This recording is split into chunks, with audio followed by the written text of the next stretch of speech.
Perkenalkan, nama saya Kevin Putra Perdana dan PM saya 19640124 dari kelas reguler pagi A Banjarmasin. Pengairan pasang surut. Sistem pengairan pasang surut bersumber dari sungai. Saya memilih tema ini dikarenakan tema ini cukup menarik dan durasi videonya cukup untuk 4 menit. Peta konsep. Di sini kita akan membahas pasang surut pada sungai. Pertama, kita akan membahas proses terbentuknya sungai, konsep atau teori pasang surut sungai, formula perhitungan pasang surut sungai, kesimpulan, dan daftar pustaka. Proses terbentuknya sungai.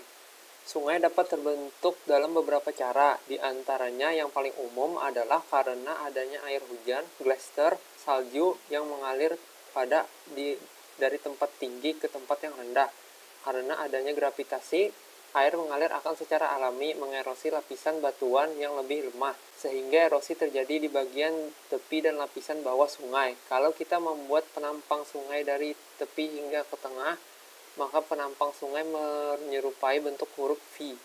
Berdasarkan pola aliran, sungai diklasifikasi menjadi dientrik, paralel, trellis, rektangular,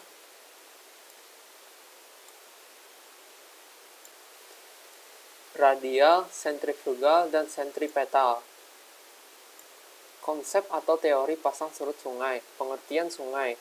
Sungai adalah sistem pengairan air dari mulai mata air sampai ke muara dengan dibatasi kanan-kirinya serta sepanjang pengalirannya oleh sepandan sungai. Ciri-ciri sungai. Hulu sungai, adapun ciri-ciri bagian hulu sungai adalah sebagai berikut. Arus sungai deras. Arus erosi ke dasar sungai besar. Lembah sungai curam. Lembah sungai berbentuk V.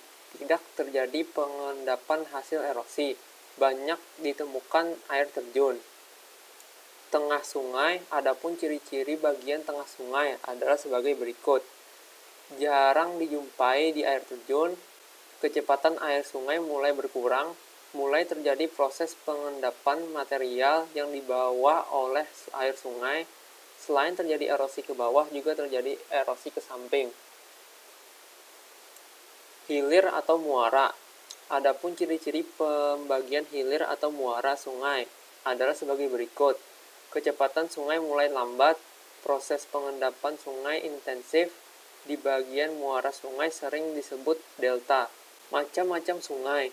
Berdasarkan sumber airnya, sungai dibedakan menjadi 3 macam, yaitu sungai hujan, sungai klaster, dan sungai campuran. Berdasarkan debit air, volume airnya, sungai dibedakan menjadi 4 macam, yaitu sungai permanen, sungai periodik, sungai episodik, dan sungai epimeral. Berdasarkan asal kejadiannya, genetikanya, sungai dibedakan menjadi 5 jenis, yaitu sungai konsekuem, sungai subsekuem, sungai obsekuem, sungai resekuem, sungai insekuent, sungai antecedent, dan sungai superposet.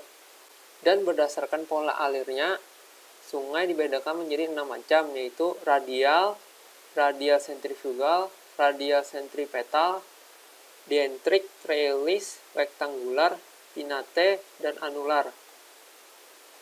Peranan sungai bagi kehidupan manusia sebagai air minum, sumber tenaga, irigasi perairan, perikanan darat, berbagai usaha produksi, sarana transportasi dan sistem perairan, bahan baku industri pemanfaatan air sebagai tempat wisata, olahraga air. Kesimpulan dari video ini, sungai adalah aliran yang besar memanjang yang mengalir secara terus-menerus dari hulu menuju hilir. Bagian sungai biasa dikategorikan 3 macam, yaitu hulu, bagian tengah, dan bagian hilir atau muara. Sungai dibedakan menjadi 4 macam, yaitu berdasarkan sumber aliran, berdasarkan debit airnya, berdasarkan asal kejadiannya, dan berdasarkan pola alirannya. Nomor 4, sungai sangatlah penting bagi kehidupan makhluk hidup. Sungai juga memiliki peran penting bagi kehidupan manusia.